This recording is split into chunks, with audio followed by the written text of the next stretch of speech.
Fala, povo do agro, estamos começando mais um episódio do Agrocultura. Eu sou Alisson Leitão e hoje tenho aqui o prazer de receber pela segunda vez meu amigo Diógenes Abrantes. Seja muito bem-vindo de novo, cara. Satisfação, Alisson, estar aqui presente com você. Vamos falar um pouco sobre o cacau, a vida do cacau aqui no Ceará, a nível de Brasil.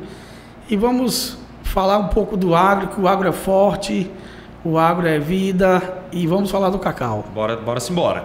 Então, como a gente estava conversando aqui agora há pouco, no primeiro episódio que nós conversamos aqui, a gente falou de várias culturas exóticas, um pouco do seu trabalho também com projetos e o produto de um desses projetos que é o cacau, né? Na verdade, o chocolate. E hoje, frente a uma demanda que tem surgido ultimamente aí pela cultura, uma cultura de extrema importância que vem cada vez mais em ascensão, a ideia hoje é a gente focar, de fato, na cultura do cacau. E aí eu abro para você fazer já um histórico, né, dessa cultura no Ceará. Então, Alisson, o cacau chegou aqui em 2010. Foi uma iniciativa através dos produtores da associação Univale, que é a União dos Agronegócios do Vale Jaguaribe, e juntamente com os produtores, e teve como presidente na época da Univale o Dr. João Teixeira, de onde a gente idealizou o primeiro plantio de cacau. Nesse plantio, nessa área experimental, vieram 12 clones de cacau, os 12 mais plantados na época, e esses 12 clones foram plantados em 2 sistemas de irrigação. Então foi plantado em 2 sistemas de irrigação, um de gotejamento e o outro de microaspersão. E foi plantado, consorciado também com a cultura carro-chefe aqui da nossa região, que foi a banana, né?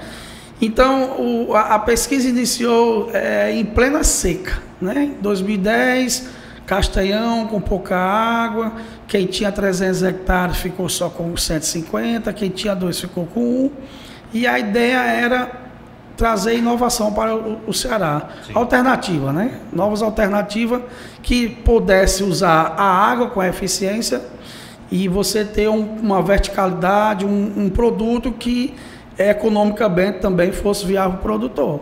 E aí essa iniciativa, né, teve com uma parceria com a ADES, que é a Agência de Desenvolvimento do Estado do Ceará. Sim. A SDE, né, a SDE, que é a Secretaria de Desenvolvimento Econômico, juntamente com a CEPLAC de Ilhéus e Itabuna, né? E com apoio também da época, a gente não pode deixar de falar do nosso apoio do Sebrae Ceará. Perfeito. Que aí trouxe os pesquisadores. Iniciamos essa pesquisa, a cada 45 dias os consultores vinham aqui na região. E aí iniciou-se toda a pesquisa de produção, marcação de plantas, eficiência, marcação de frutos, tamanho de fruto, tamanho de amêndoa e a parte também de adubação, né? E também qual seria uma lâmina primeira efetiva ser ideal para ser aplicada aqui na nossa região. Então, inicialmente, depois de 6 anos, né, a gente fez o primeiro corte de pesquisa, primeiro corte de produção. Então, nós tivemos 6 clones na época que se deram melhor, se destacaram, né? Nós temos aqui o PS 1319, CCN 51, CPEC 2002, 2004, 2005 e 2006. Outros clones foram estudados aqui, o PH 15, o CCN 10, algumas plantas seminais e o CP 49. Esses outros não mostraram uma boa produtividade, apesar de que eu vi esses clones, né, com alta produtividade lá na Bahia. Sim. E aí, com esses resultados, a gente foi propagando, né? A gente também teve, né, que isso é relevante, né? Quando se plantou o cacau aqui na parte do gotejamento, né, falou que poderia ter problema, né, com tombamento.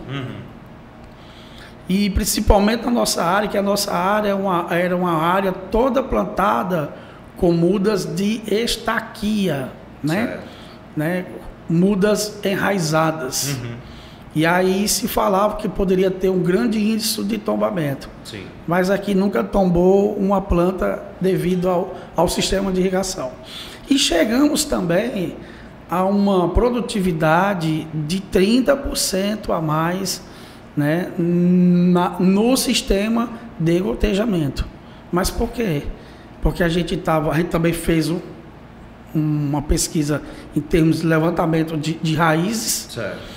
E aí a gente viu que a planta a água ali estava no colo, né? Sim. O adubo na boca da planta. Então estava muito concentrado aonde tinha o que é a lâmina de irrigação. Sim. Outro estudo que a gente viu também é a questão de incidência de ervas daninhas. O cacau, a partir do segundo ano, ele já tinha um grande índice de folha, questão da poda de formação. Sim. E aí ela forma uma liteira, e eu vou chamar de um malte vivo. Sim. Né? Um malte vivo, que aí mantinha a umidade do solo, né? E toda essa parte de cobertura natural do solo. Perfeito. E no caso, então, de todas as variedades que você destacou aí, elas tiveram uma produtividade significativamente melhor, e todas elas, nenhuma era de enxerto, todas eram estaquia? Essas eram todas de estaquia. Tá. Né? Nós montamos uma segunda área, né? Uma segunda área, e essa segunda área foi plantada da Chapada do Apodi, só que toda ela enxertada. Certo. Então deu para visualizar, né? E uma outra área aqui que eu fazia visita, a gente evidenciou que há uma precocidade dessas mudas de estaquias aqui na nossa condição maior. Ela chega a produzir mais rápido, né? É tanto que com 2 anos a gente já tinha planta produzindo. E não houve problema com tombamento? Não houve problema com tombamento. Então hoje a gente já tem aí o resultado, podemos dizer assim, das mudas feitas por estaquia e das mudas feitas por enxerto.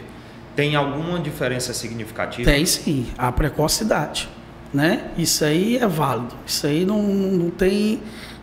Eu não tenho o que questionar. Certo. É tanto que os pesquisadores da Bahia até falaram assim, rapaz, a muda enxertada ela tem maior resistência ao mal do facão. Sim. E outras, a virose. Mas nós aqui no Ceará, nós não tivemos isso. Não tivemos nenhum problema. Não tivemos nenhum problema. É tanto que a maioria, inclusive, né, aqui, a maioria das plantas que já foram plantadas, né, no Acaraú e outras regiões, foram todas enxertadas. Sim. Ela demora mais um pouco, né, mas existe uma grande produtividade também. Entendi. E, Diógenes, aí vamos lá, começando do começo, como diz a história, né? Então, comparando estaquia e enxertia, vocês só observaram esse ponto positivo ou teve algum ponto negativo em relação a essa comparação? Não, aí no início a gente não teve essa comparação. Essa comparação foi veio depois que vieram as mudas enxertadas. Depois que vieram as mudas enxertadas. Sim. Né? Quais foram os pontos positivos e iniciais e negativos que a gente teve com o sistema de irrigação? Tá. Vamos falar, né, um pouco sobre isso. Por exemplo, o sistema com microaspersão, a gente tinha que ter muito cuidado para a questão de aplicação dos fertilizantes. Para não pegar ali na base da planta. Para não pegar ali na base da planta, porque o cacau, como a gente sabe, ele produz em toda a sua área de planta, sim, sua área de caule, sim, entendeu? Então aquela área que a gente fazia a fertirrigação, aquela área ficava afetada pela, vamos dizer, pela CE do produto aplicado. Pode até interferir, pode interferir, causar uma lesão na planta. Uma lesão na planta, né? Tem que ter cuidado com alguns tipos de adubo, ver se ele não tem muito sal, né? Porque aí também a planta ela vai sentir um pouco, né? Sim. Ela sente um pouco e ela começa a ter uma queima nas bordaduras, semelhante à falta de alguns nutrientes. Sim. Mas a gente chegou a visualizar que esse problema não era falta de nutrientes, Na realidade era uma associação. Uma associação de produtos com índice de salinidade, né, alto e em contato com a planta. E principalmente agora nessa época que mais seco, a umidade relativa baixa e o ar quente. Com então, certeza. O conjunto dos fatores acabava prejudicando, né? E em relação à água, vocês observaram, essa água ela era do projeto, água de rio, ou teve algum caso com água de poço também, água mais dura? Pronto, no início, né, toda a área plantada no Tabuleiro de Russas era a questão do projeto, a água do rio, a água do Castanhão. Uma segunda etapa, uma nova pesquisa, nós fizemos na Chapada do Apodi. E lá na Chapada do Apodi, a gente evidenciou que era uma água que tinha uma salinidade maior. Sim. Acima de 2, chegando a 3. Bem concentrado em carbonato. Bem concentrado em carbonato. Então, a gente, nessa época, quando que isso acontece mais, para quem é daqui da região, acontece mais quando é no segundo semestre. No mês de setembro, outubro. Então, a gente, para sanar um pouco, a gente aplicava muito produtos à base de aminoácidos, de caldas, caldas orgânicas, para poder amenizar, compensar essa questão para as plantas. Isso no micro ou no gotejo? Aí nós tivemos que passar tudo por... essa parte da Chapada do Apodi está toda no gotejo ainda. Certo. Mas no Tabuleiro de Russas, nós já tivemos a necessidade... Né, que eu digo também, nem tudo está cravado, definido. Certo. Em um segundo momento, foi preciso colocar a microaspersão. Lá no Tabuleiro de Russas. Por quê? Porque devido à qualidade da água, água do sol, a água com muita matéria orgânica, e aí começou a questão de entupimento. E o próprio solo, a formação do bulbo fica mais prejudicada lá na areia, né? Exato. Mas aí o que foi que aconteceu? Como a gente tinha uma liteira grande de matéria orgânica, de folhas do cacau, de ramos, então a gente viu a necessidade de se usar a microaspersão. Sim. Porque com a microaspersão há uma nitrificação mais rápida, né, desse material. E esse solo, inclusive, ele hoje está com mais de 3% de matéria orgânica. Pode-se dizer que mudou o solo, né? Mudou o solo. O solo, você anda nas ruas, nos lotes, você vê aquele areal, 95% de areia. E você já evidencia na área do cacau um solo de textura diferente, de cor diferente, a cor mais preta, escura, né? Que evidencia a matéria orgânica. Perfeito. Então, para a gente matar essa parte inicial, se você fosse hoje recomendar para o início de uma área, mudas enxertadas ou por estaquia, sistema de irrigação por gotejo ou microaspersão. Em ambos vamos pegar aqui o cenário da Chapada do Apodi e o cenário do Tabuleiro de Russas. Como que você montaria esse projeto aí? Olha, eu trabalharia com a microaspersão. Em ambos os cenários? Em ambos os cenários. Eu invertia os bicos para você formar um bulbo menor. Certo, faria o chuveiro. Faria o chuveiro. E aí você trabalharia inicialmente um micro por planta, né? Em relação à questão da muda, daria para usar as duas, estaca e enxertia. Eu estou recomendando, que seria interessante, porque hoje a maioria dos pesquisadores e alguns consultores trabalham com enxertia. Certo. Mas eu acredito aqui que na nossa condição, uma muda por estaquia de boa qualidade, de boa procedência, esse seria mais precoce aqui na nossa região. Estou dizendo isso porque eu evidenciei, eu cheguei numa área aqui, numa empresa, vi uma mesmo clone, uma área sem produção e a outra com produção. Eu cheguei para o rapaz e falei para ele, aquela planta era de estaquia. Ele disse, como é que você sabe? A precocidade. E aí o formato da planta, né? E aí existem vários viveristas que tem tanto por venda de estaquia e e enxertia. Tá.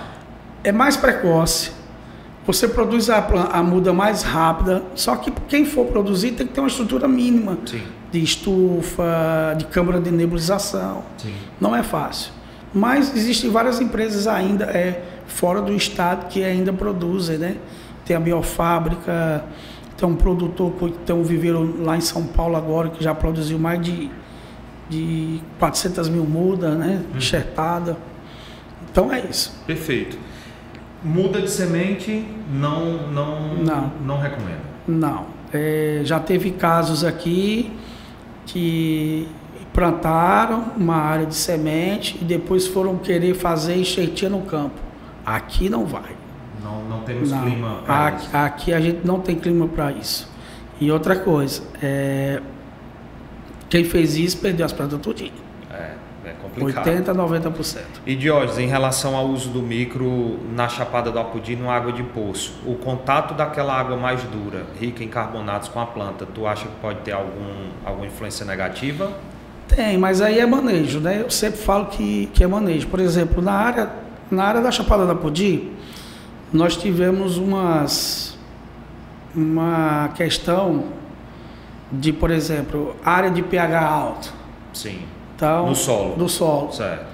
O que é que vai acontecer? Vai indisponibilizar os micronutrientes. Entendeu? Então, isso a gente já foi o quê? Trabalhando com outros produtos para que compensasse essa deficiência. Perfeito. Eu falo de manejo. Eu falo que o cacau é uma planta rústica, mas ela precisa de ser cuidada, né?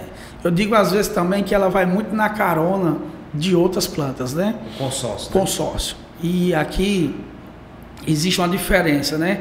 Eu vou deixar aqui bem claro, o cacau, ele não gosta de sombra, ele gosta de sol. Era a próxima pergunta que eu ia Porém, a gente vai evidenciar. O grande problema, o vilão do cacau é o vento. E aqui no nosso segundo semestre, além da temperatura alta, umidade baixa, gosta de ventar muito. Né? Então, a gente tem que trabalhar com corredores, com quebra-vento. Certo. Né? Eu conversando um dia desse com alguns produtores de melão, né? E aí eu falava dos anos 90, né? Quando eu fazia a faculdade de agronomia, e eu dizia, cadê os corredores, né, que faziam antes nas áreas de melão, que servia antes como um barra-vento, quebra-vento, né? E aí é isso que eu falo para os produtores. Sim. Você faz um corredor de quebra-vento a cada 100 metros, 80 metros, e você pode colocar até uma planta que venha também a agregar valor na sua área. Você pode plantar um capim-açu, você planta 3 fileiras, aí você vai cortando, vai virando a silagem. Você pode plantar uma bananeira super adensada, você pode plantar um abacate, plantas que sejam também de crescimento rápido e que você possa fazer isso antes da implantação do cacau. Sim. Não deixe para fazer isso, você plantou hoje o cacau e vai plantar depois, não. Porque nós já tivemos em outra região, né, plantado com outras plantas já em consórcio, que tiveram perdas altas. Significativas. Como eu falei, eu ia perguntar nessa questão do sol, né? Se de fato ele gosta e você já explicou que a questão não é tanto o sol, e sim o vento. Daqui da região, tirando a banana, que eu acho que já é um fato consumado, né? Quais outras culturas que você recomendaria para fazer o consórcio com o cacau? E não necessariamente pensando na sombra, que você já disse que não é relevante, mas pensando na proteção e na rentabilidade até que o cacau comece a produzir, né? Pronto. Nós temos aqui grandes possibilidades. Por exemplo, quem é do ramo, quem tem o coqueiro. Então nós temos áreas aqui em Limoeiro, na região, eu acho que passa mais de 10 mil hectares de coqueiro. E essa área poderia ser aproveitada para você ter uma segunda cultura. Sim. Então daria para você plantar consorciado. O cacau se adapta bem a esse sistema. Uma outra cultura também que o pessoal tem muito problema às vezes com virose é o mamão. Então, por exemplo, há empresas que plantam mamão, a gente visitou umas e a gente viu que é excelente porque a sombra que faz, ele vai pegar só praticamente na parte mais crítica, que é no início. No período do início do crescimento do cacau. Sim. Você que hoje também planta, né? O pessoal que trabalha com ciclo de culturas anuais, nós podemos plantar também com a mandioca, com a macaxeira, entendeu? Que aí essa macaxeira, quando ela está ali com 1 metro já de crescimento ali, você pode meter o cacau no meio. Sim. Que aí quando for na época de tirar, o cacau já está estabelecido. O cacau já vai estar estabelecido. Perfeito. Né? O consórcio aqui eu falo mais para a questão de quando chega também no segundo semestre, a gente fala também de um conforto térmico. Com certeza. Conforto térmico, né? Nós não falamos de produção, mas, por exemplo, produção. Cacau aqui no Ceará, dependendo da época de poda, ele se produz o ano todo. Sim. O que a gente não quer é uma alta safra, né, no período mais quente. Sim. Que é agora... Segundo semestre. Bom é que ele seja dividido. Só antes de você continuar na questão da produtividade, qual que é o espaçamento hoje que você recomenda como ideal? Varia de acordo com a variedade? Isso, vai variar. É assim, ó. Hoje o cacau, ele pode ser plantado bem adensado. A gente tem um sistema de plantio chamado candelabro, né? Ele parece, vamos falar, de um parreiral de maracujá. Certo. Você pode plantar cacau a cada 1,5 metro, com 2 ou 3 metros de rua. Vai depender da questão de se você tem aquele tratorzinho menor vinícola. Sim. Então você vai ter 1.600 plantas, 2.000 plantas por hectare. Né? Se você colocar aí na internet a procura aí, maior produtor de cacau do Brasil, ele vai dizer que está plantando agora esse sistema, mas esse sistema a gente já viu em 2010, 2012, lá na CEPLAC, com o consultor, o professor, Dr. George Sodré. Certo. E também com o Paulo Marrox, lá da Bahia. Tá. Temos esse. Nós temos ele consorciado com a banana, que aí o espaçamento vai ser o quê? O da banana. Né? Nós temos o do coco. A questão do coco também vai depender o quê? Dos espaçamentos das plantas da área plantada. Sim. Que tem produtor que é área de 6x6, 8x8, 10x10. Sim. Né? E, obviamente, à medida que tu tem um espaçamento maior, tu tem uma planta com arquitetura também maior. Cacau é assim, não precisamos de uma planta grande. O cacau ele é domado para que a gente tenha no máximo 2,5 metros de altura. Certo. 2,5 metros, que é o tamanho do nosso trabalhador aqui senão fica difícil até de... vai ter que usar o podão, né? E aí dá um pouco mais de trabalho. Nesse esquema de super adensado, você tem talvez uma planta até com porte menor. A planta, na realidade, ela fica aqui, eu tenho 2 metros, vamos dizer aqui, né? 1,67, mais a mão levantada, uns 2,10. E você colhe naturalmente. Certo. Uma planta hoje, dependendo do clone, você só precisa de 80 frutos para ela produzir de 3... 80 fluxos? Frutos. Frutos. Tá. Certo. 80 frutos para você ter 4 quilos de amêndoa seca. Por planta? Por planta. Isso 80 frutos no ano? 80 frutos no ano. Isso aí é um dado interessante. 80 frutos no ano para ter 4 quilos. Isso. Tá. Então, a planta... Então, você tem que pensar o quê? Quando a gente fala que aqui no Ceará produz 3.000 quilos por hectare, nós estamos evidenciando uma área de que tem o que 1.000 plantas por hectare, certo. E no mínimo que 3 quilos por planta. Se for desse clone aqui, só precisa de 60 frutos só por ano, entendeu? Que ele é mais produtivo. Que ele tem uma amêndoa maior. Né? Ele tem uma amêndoa maior. Sim. Por exemplo, vou dar um exemplo claro, né? Um C151, ele tem um fruto maior, ele tem gramatura de semente de 1,2 a 1,3. Então você consegue 1 quilo de amêndoa seca com menos amêndoa, com 20 frutos. Entendi. Já um PS319, eu preciso de 60 frutos. Certo. O dobro. Agora, a variedade, ela é mais produtiva? É natural dela dar mais fruto por planta ou não? Não necessariamente. Vai depender do clone. Certo. Porque tem clone que vai produzir mais frutos, só que o tamanho da amêndoa é menor. Tá. Que aí a gente chama de o tamanho, a gramatura da amêndoa, sim, ele vai ser de 1,1, entendeu? Entendi. E esse manejo também vai muito o quê? Da questão do manejo mesmo. Do manejo mesmo da pessoa, né? A tecnologia que é usada na fazenda. Sim. Existe diferença de uma variedade para outra em relação à qualidade da amêndoa ou é... Existe. Existe, né? Todo clone tem suas características. Um tem uma acidez maior, outro tem acidez menor. O Brix maior, outro Brix menor. Tem uns clones que servem mais para, por exemplo, você além de vender a amêndoa, você extrai a polpa, sim, a polpa de cacau.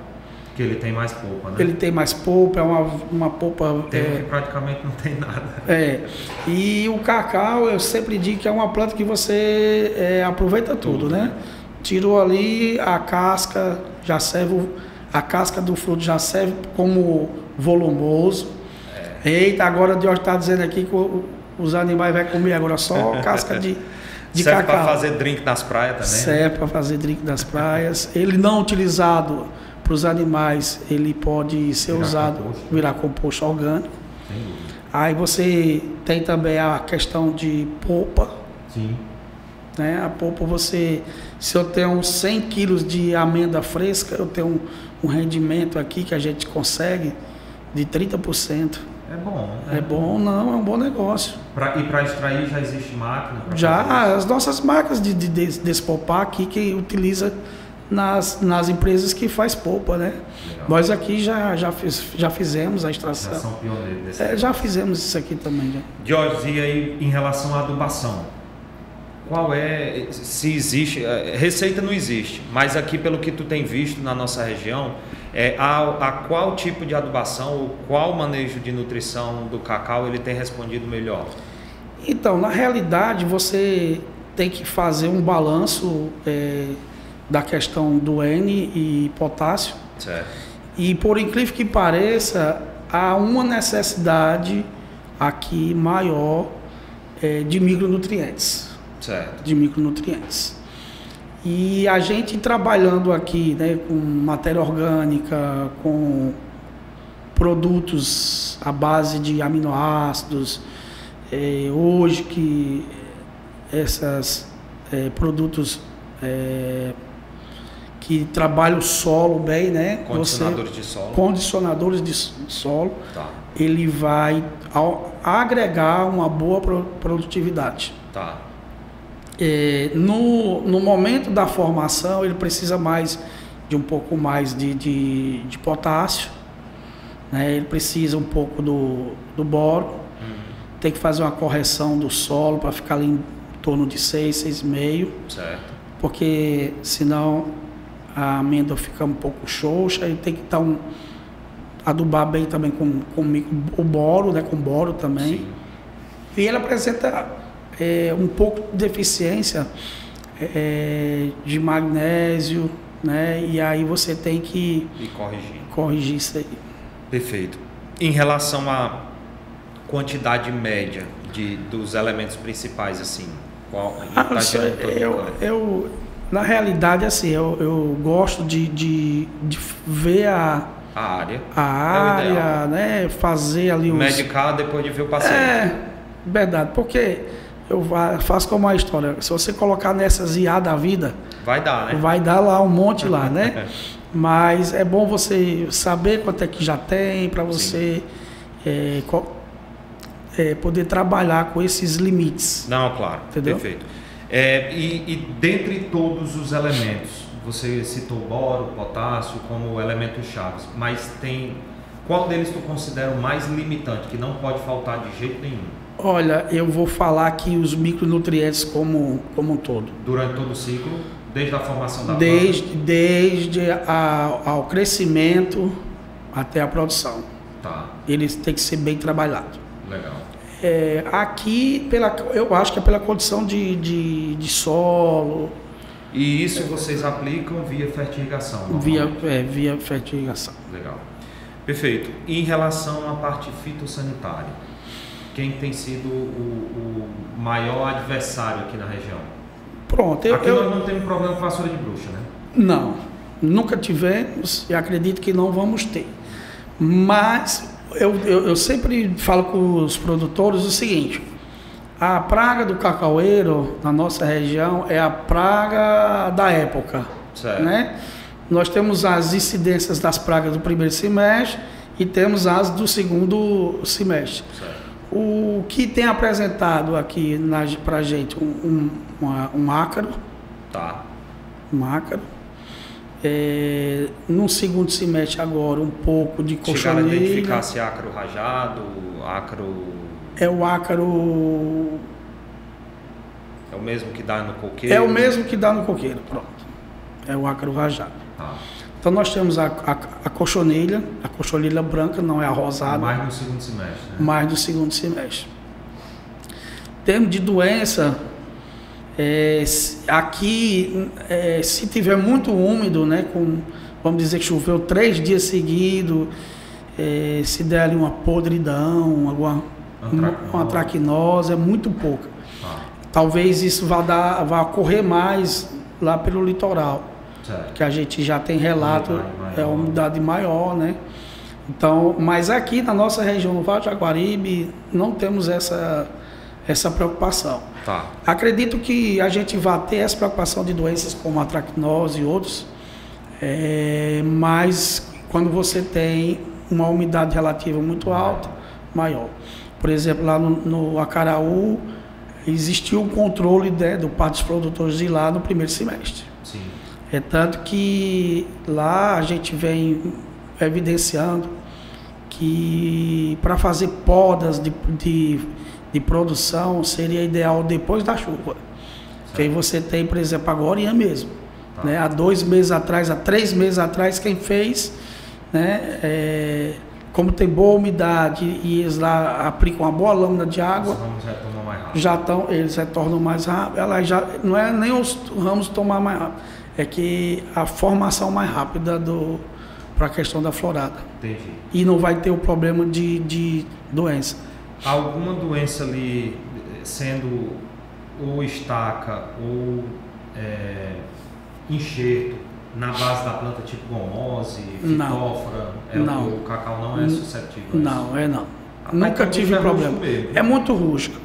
Você pode deixar aí 1 ano, 2 anos sem adubar, o bicho ainda produz e dá boa rentabilidade ainda para você. Legal, muito bom, é bom trabalhar. Agora a planta morre, né, depois, né? Sim. Porque tudo que não se come, não se bebe, vai morrer. Vai morrer, né? E, Diógenes, em relação a... Estava lembrando aqui de perguntar, indução de florada. Existe algum manejo para você, por exemplo, você falou que não é interessante você concentrar muito a produção no segundo semestre porque é muito quente, vai dar mais trabalho e tal. Mas a gente sabe também que a flutuação do preço existe. Então, se o cara quiser, por exemplo, programar para não coincidir com a safra da Bahia, é possível? É possível. Aqui você pode... a gente, por exemplo, na nossa região. Tá. A nossa região aqui, a gente chegou a fazer o quê? A nossa poda ideal aqui é no final de dezembro ou no início, na primeira semana de janeiro. Uma vez por ano? Uma vez por ano. Tá. Você faz uma poda que a gente chama de produção. O que é a poda de limpeza de produção? O que é isso? Você tira os ramos velhos, certo. Aí a planta vai emitir novos ramos e depois da emissão desses novos ramos, você tira só os ramos ladrões. Tá. Então eu vou garantir que na nossa região, na época chuvosa de janeiro, abril, maio, essa planta vai receber a maior quantidade de água proveniente de chuva e ela vai ter uma boa produtividade. Com o uso da irrigação e a manutenção e a adubação, você vai evidenciar uma produção muito boa agora no segundo semestre. Certo. Como que está vindo agora nas nossas plantações. O que é que a gente poderia... Você também... Aqui a gente já fez teste de indução. Você deu demos um estresse hídrico e depois voltamos à irrigação. Me dá um resultado muito interessante. Mas judeia um pouco da planta. Judeia um pouco da planta, né? Judeia. Mas se você fizer esse lado bem feito, dá para você também ter isso. Mas eu vou dizer para você que não precisa desse estresse, tá. Porque a florada é grande e já você pode fazer, na realidade, como é que se fala? Indução? Uma indução através com o uso dos pulverizadores. Na realidade, seria uma polinização artificial. Você tem um grande índice de flor e você fazendo uma aplicação com o arco só com vento, né? Você vai induzir a uma polinização cruzada artificial. Certo. Então você só com isso já aumenta também o que é a sua produção. Vai germinar mais mel de cola e vai dar mais amêndoa. Exatamente. Lá no final você vai formar mais frutos. Entendi. Então, basicamente, o cacau ele dá uma safra por ano. Em outras regiões, sim. Aqui ele produz o ano todo. Você vai numa planta hoje, tive com um grupo agora de Apodi, e lá foi mostrado. Eu tenho flor, eu tenho um birro, que é o fruto em formação, pequenininho, né? E tem um fruto colhido. Sim.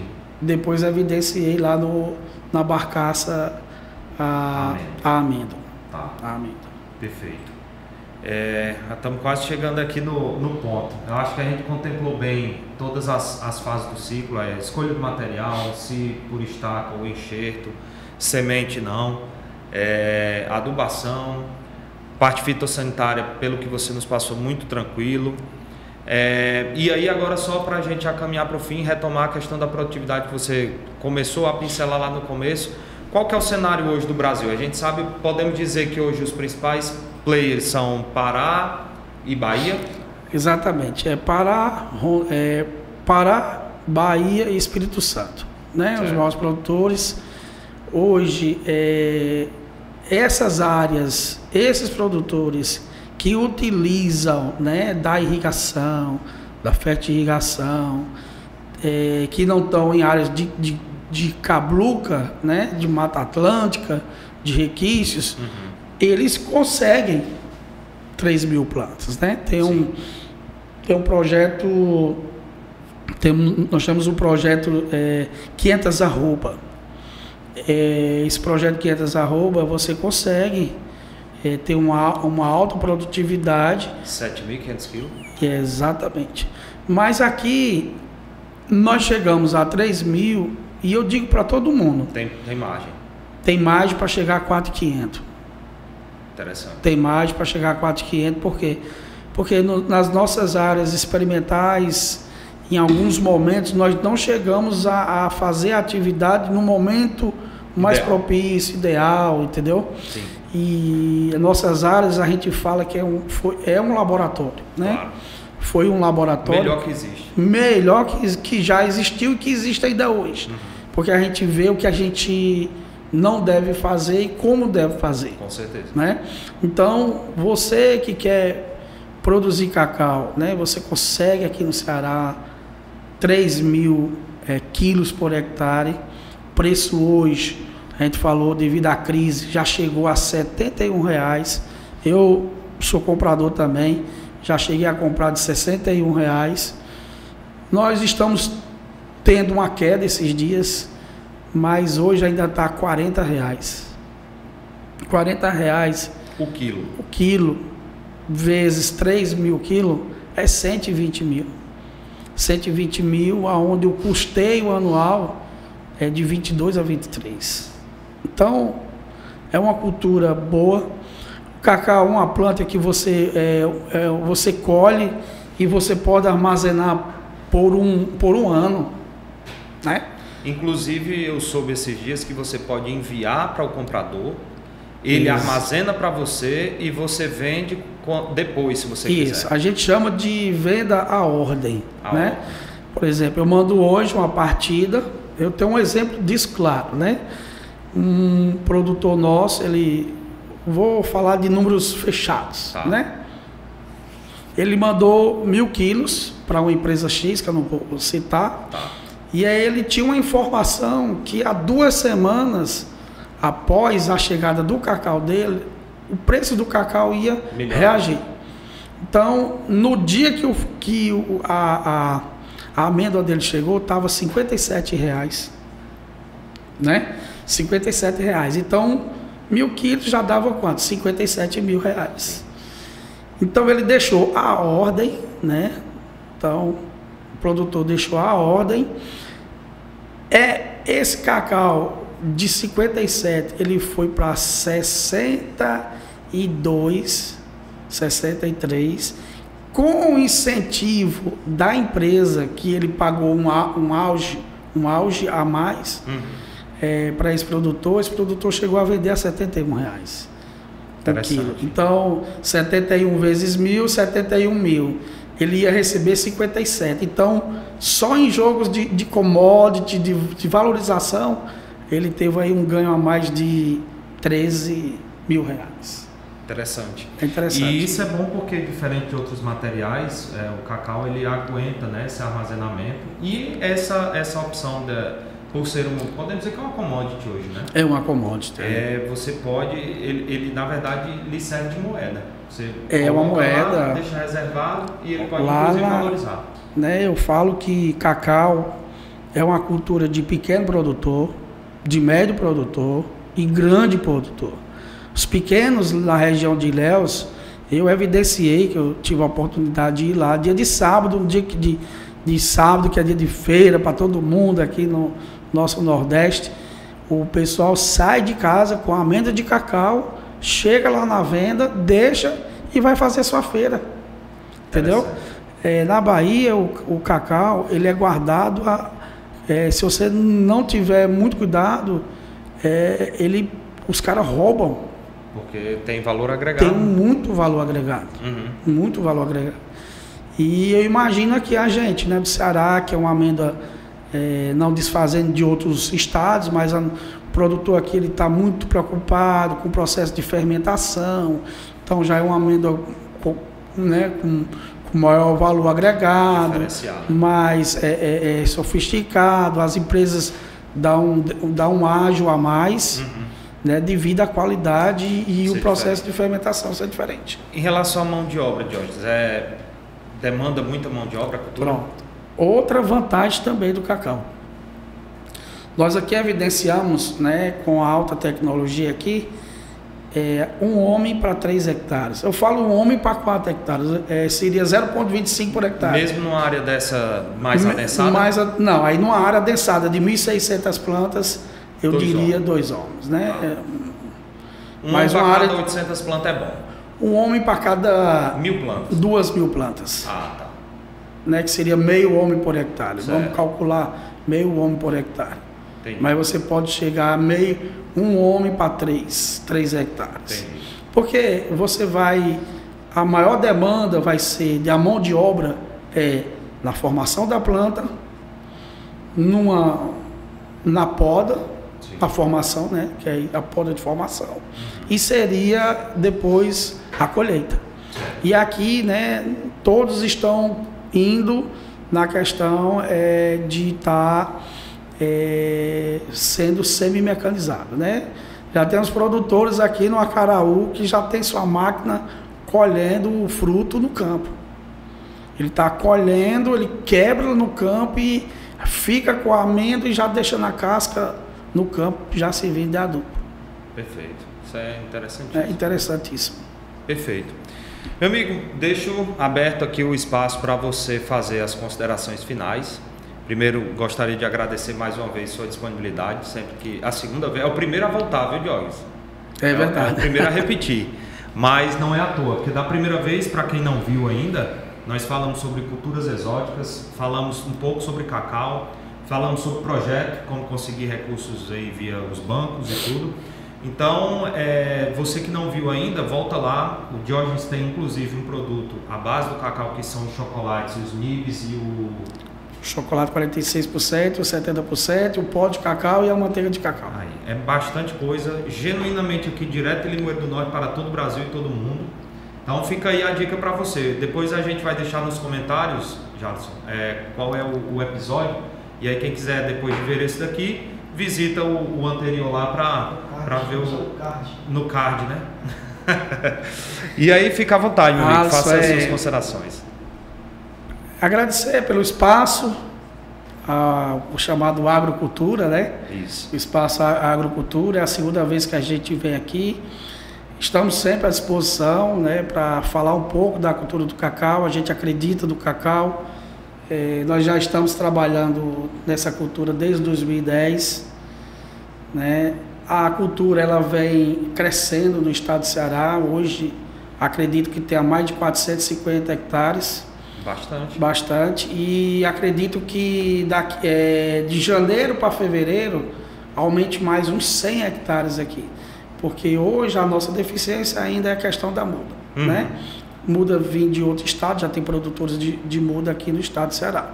Agradecer pelo espaço, dizer que estamos à disposição para tirar dúvidas e estamos disponíveis aí ao Agrocultura da pessoa do Alisson. Eu que agradeço, meu amigo. É sempre uma satisfação bater um papo com você. E para você que viu esse episódio, não deixa de curtir, de compartilhar. Lança aí a ideia para quem você conhecer que pode se interessar sobre o assunto. Qualquer coisa, o link com a página do Instagram do Diógenes vai estar na descrição. Então, curte, compartilha e deixa aí nos comentários o que você achou desse episódio. Até o próximo episódio. Forte abraço a todos. Valeu!